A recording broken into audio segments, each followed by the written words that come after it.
Olá, gente.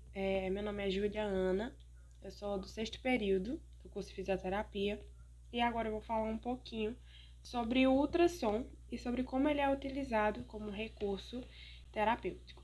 O ultrassom, ele está dentro ali dos recursos de eletrotermofototerapia e o que é, né, o ultrassom, como é que ele funciona? Bem, o ultrassom, ele é um recurso terapêutico, né, formado por ondas acústicas inaudíveis.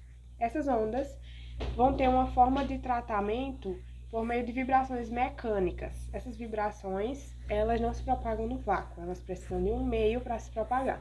Esse meio pode ser a pele do paciente, a água ou outros recursos que a gente vai citar mais à frente. Mas para que essa transformação ocorra, essa transformação da onda acústica para a mecânica, é necessário que um efeito ocorra. O efeito seria o efeito piezoelétrico.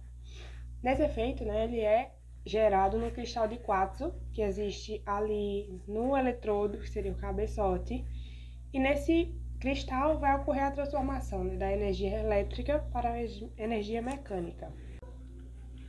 O ultrassom, ele vai causar alguns efeitos no organismo. Dentre esses efeitos, a gente pode citar, né, a alteração no metabolismo, a regeneração tecidual, o estímulo à fagocitose, o ultrassom vai gerar, o aumento da síntese de colágeno, a diminuição de edemas e o estímulo à revascularização. Todos esses estímulos fisiológicos, eles vão ser proporcionados pelas ondas mecânicas sobre a ação dela no organismo e vão trabalhar em conjunto para cumprir os objetivos do tratamento. Os objetivos, né, do tratamento, a gente tem aí como principais, né, a diminuição da dor, a redução de edemas, tudo isso pode ser utilizado ultrassom, também para a diminuição da inflamação, para a cicatrização e também para a quebra de fibroedemas. As principais indicações para o uso do ultrassom, a gente tem várias, como por exemplo para edemas, para fibroedema geloide, que são celulites, para inflamações, cicatrização de feridas, para fibroses, distúrbios do sistema nervoso simpático também é interessante, para distensões, luxações, fraturas, todos esses tipos de lesões também podem ser tratadas com o uso da ultrassom. Para alguns tipos de ponto gatilho, pode ser interessante e algumas outras indicações. Já as contraindicações, nós temos algumas, como aplicar diretamente sobre o marca-passo do paciente, isso não pode ocorrer. Em feridas abertas, a aplicação ser diretamente na ferida, em cima da ferida, não pode ocorrer, tem que ser ali na região em volta. E em implantes metálicos, não é interessante que se aplique ultrassom sobre implantes metálicos, isso não pode acontecer. O eletrodo no ultrassom é chamado de ERA, ou cabeçote. Esse eletrodo ele vai ser o responsável por converter, né, a energia elétrica em uma energia mecânica e aplicar no paciente. O eletrodo, ele tem duas zonas. Vou simular aqui o eletrodo. No centro do eletrodo é conhecido como zona de Fresnel. Já ali em volta, na periferia, é a zona de Fraunhofer. Esse eletrodo, conhecido como ERA, pode ter dois tamanhos. Não são todos os aparelhos que vão ter os dois tamanhos, mas o menor é o de 1,0 e o maior é o de 3,5. Para ver se esse eletrodo está funcionando corretamente, se está tudo ok, porque não tem ali nenhuma mudança visível quando a gente vai ligar o aparelho e aplicar no paciente. Aí, para a gente checar, né, o funcionamento desse aparelho, a gente realiza o teste de névoa. Esse teste ele consiste em colocar uma gota de água, um pouco de água, né, sobre o eletrodo ligado, e ali vai ocorrer alguma alteração naquela água, vai vibrar, e a gente vai ver que ele está funcionando corretamente. Já na aplicação, esse eletrodo pode existir três tipos de aplicação. A aplicação direta é quando a gente coloca o gel condutor e o eletrodo ele vai estar ali em contato direto com a pele do paciente. A gente também tem a aplicação indireta, que é quando a gente vai utilizar, por exemplo, a água para ser o condutor.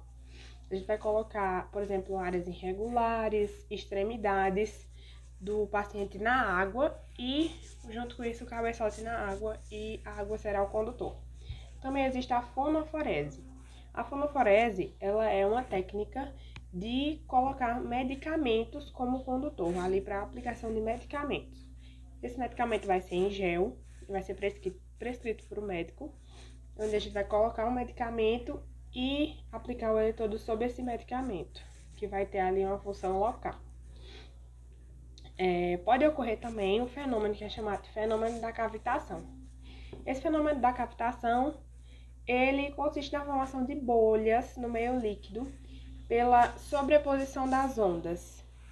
Ou seja, você vai estar aplicando ali o ultrassom de uma forma errada e essa má aplicação pode ocasionar a formação de bolhas. Essas bolhas não seriam superficialmente na pele, mas mais internas, que seria uma lesão, né, devido ao calor interno. Por isso é necessário que a aplicação seja feita da forma correta. Agora eu vou falar um pouquinho sobre os parâmetros.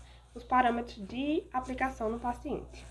Esses parâmetros vai ter a frequência, que a frequência é quanto menor, mais profunda ela vai. A gente utiliza rotineiramente duas frequências, que é a de 1 MHz e a de 3. De acordo com o que eu falei, a de 1 MHz ela é mais profunda e a de 3 ela é mais superficial. A gente utiliza a de 3 para tratar, por exemplo, questões mais na pele. Agora, em mais outros tecidos, é necessário que seja a frequência de 1 MHz. O modo, existem vários modos. E como vai ser esses modos? Existe o contínuo e o pulsado.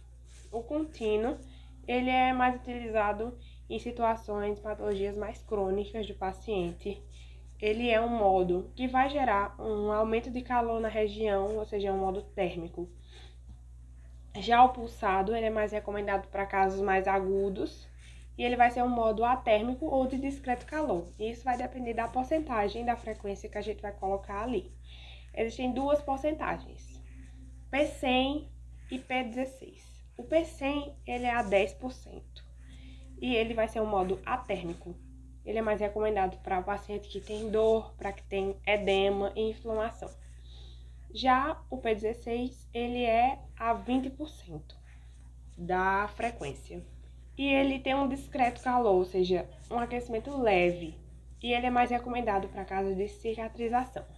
Nos parâmetros, a gente vai ter a intensidade, que ela vai variar de 0,8 a 1,2 watts por centímetro quadrado.